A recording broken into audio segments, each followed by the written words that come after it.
You mentioned it, but you didn't really explain it. Can you explain what you seem to be saying is that gun control has racist origins. Could somebody elaborate on that? Because you just gave a few sentences about it and then just assumed everybody understood what you were talking about. Star, perhaps?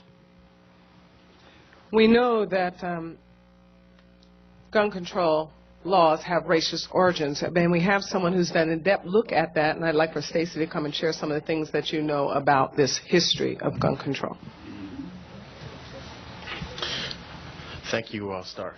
My name is Stacy Swimp. I'm the president of the Frederick Douglass Society. And to answer your question, I think many of the speakers have actually broached that subject. I think one speaker talked about how the first gun laws were put into place to register black folks to make sure that they would know who we were, that we could not defend ourselves.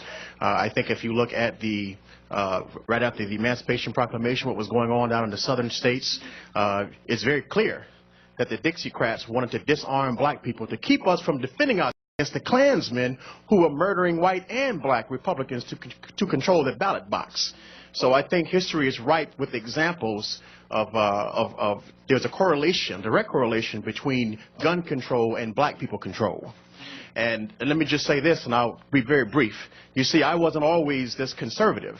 I grew up in a home of liberals. I grew up in a community of liberals. And once upon a time, I used to do some things that some people would call criminal in my youth. You know, the Bible says that when I was a child, I spoke as a child, I thought as a child, but when I became a man, I put away childish things.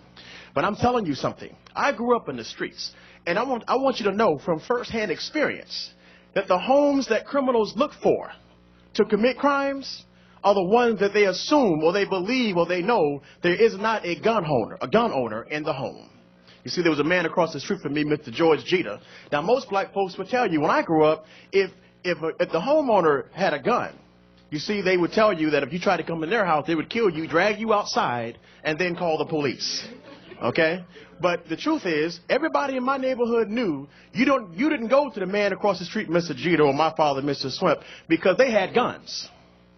Okay? And those of us that were young and stupid at that time, we knew to leave our community to do something like that. So if you think for 1 minute that gun control is going to do anything about reducing crime, what you've done is you just played into the hands of criminals. And they're having a party and thanking the Democrat Party for making it much easier for them to take the lives